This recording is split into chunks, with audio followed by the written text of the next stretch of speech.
ക്രിസ്തു. ഞാൻ ഇപ്പോൾ കേരളത്തിൽ ട്രിവാൻഡ്രത്തൊക്കെ മഴയാണ്. ഒരു കാര്യം നിങ്ങളുടെ ശ്രദ്ധയിൽ കൊണ്ടുവരാൻ ഞാൻ ആഗ്രഹിക്കുന്നു. സൂറ 5:31 വായിക്കുമ്പോൾ അള്ളാഹുവിനോട് അവൻ്റെ ദൂതനോട് സമരം ചെയ്യുകയും ഭൂമിയിൽ കുഴപ്പമുണ്ടാക്കാൻ ഓടി നടക്കുകയും ചെയ്യുന്നവർക്കുള്ള പ്രതിഫലം അവരെ വധിക്കുകയോ ക്രൂശിക്കുകയോ കൈകാലുകൾ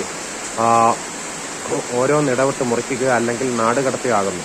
ഇത് അവർക്ക് ഇഹലോകത്ത് അപമാനമാണ്, പരലോകത്ത് അവർക്കുള്ളത് കൊടും ശിക്ഷ. എന്തൊരു ഉടായ്പാണെന്ന് നോക്ക്. അപ്പോൾ അതുകൊണ്ടൊക്കെയാണ് എന്ത് ചെയ്യുന്നത്, നമ്മൾ ഇസ്ലാം മതത്തിനെ, ഈ വ്യാജമതത്തെ എതിർക്കുന്നത്. കേരളത്തിൽ ഇപ്പോൾ നല്ല മഴയാണ്, ട്രിവാൻഡ്രത്ത് നല്ല മഴയാണ്. Believe on lord Jesus Christ, then your family be saved. മറ്റൊരുത്തന്നെ രക്ഷയല്ല, നാം രക്ഷാപ്പൻ ആകാശം കീഴിൽ മനുഷ്യരുടെ നൽകപ്പെട്ട മറ്റൊരു നാമല്ലേ. ഇതിനെയാണോ ആര്യ രാജേന്ദ്രനും സച്ചിൻ ദേവും പിണറായി വിജയനൊക്കെ സപ്പോർട്ട് ചെയ്യുന്നത്? മുസ്ലിം പ്രീണനം പാടില്ല, ഇവർ ഇസ്ലാം മത രാഷ്ട്രമാക്കാൻ അനുവദിക്കില്ല. ഇത് ഭാരത ദേശമാണ്, കേരള ദേശമാണ്. ഇവിടെ ഇന്ത്യൻ ഭരണഘടനയുണ്ട്. ഇവിടെ എല്ലാ ആളുകൾക്കും തുല്യ അവകാശമുണ്ട്. മനസ്സിലാവുന്നുണ്ടോ? അല്ലാതെ ഇസ്ലാം മതത്തിനെ കൊണ്ട് ഡോമിനേറ്റ് ചെയ്യാനുള്ള ഒരു അവസരം നമ്മൾ കൊടുക്കരുത്.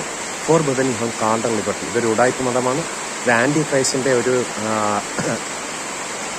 നാമിനെ അടിമത്തിൽ കുടുങ്ങിപ്പോരുത്. Stand fast on liberty wherewith Christ has made us free and not എന്തെങ്കിലും again for brethren you have called liberty. Stand fast on liberty wherewith Christ has made us free and not എന്തെങ്കിലും again the open for brethren you have called liberty. ഇസ്ലാം മതം ഒരു anti ക്രൈസ്റ്റിൻ്റെ റിലീജിയനാണ്. Catholic മതം അതിന് സപ്പോർട്ടാണ്. അതാണ് bishop പ്ലാമ്പാനിയുടെയൊക്കെ പ്രസ്താവന നമ്മൾ കാണുന്നത്. ലവ് ജിഹാദ് ഇല്ലെന്ന് പറയുന്ന ആ പ്രസ്താവനയൊക്കെ, ഇതാണ് വ്യാജ പ്രസ്താവനയൊക്കെ നമ്മൾ കാണുമ്പോൾ മനസ്സിലാക്കുന്നത് കത്തോലിക്ക മതവും ആൻറ്റി ക്രൈസ്റ്റിൻ്റെ മതമായ ഇസ്ലാം റിലീജിയൻ നമ്മൾ ടൈപ്പാണ്. അപ്പോൾ ഇങ്ങനെയുള്ള ദോഷങ്ങളൊക്കെ നമുക്ക് ഒഴിവാക്കി നമുക്ക് ജീവിക്കാൻ പറ്റും. Pulling down strongholds, casting down for brethren യുഹങ്ങൾ വിട്ട്, കാസ്റ്റിംഗ് ഡൗൺ ഇമാജിനേഷൻസ്. ബൈബിൾ ഇപ്രകാരം പറയുന്നു, ഫോർ ബദൻ ഇവിടെ കർത്താവായ ക്രിസ്ത്യസ് പറഞ്ഞു, ഞാൻ തന്നെ വഴി സത്യം ജീവനാവുന്നു, ഞാൻ മുഖാന്തരമല്ലാതെ ആർക്കും ഫാദറിൻ്റെ അടുക്കൽ എത്താൻ കഴിയുകയില്ല. I am the way, the truth and the life. No one comes to the Father except through me. Believe on Lord Jesus Christ, then you shall be saved. മറ്റൊരുത്തന്നെ രക്ഷയില്ല.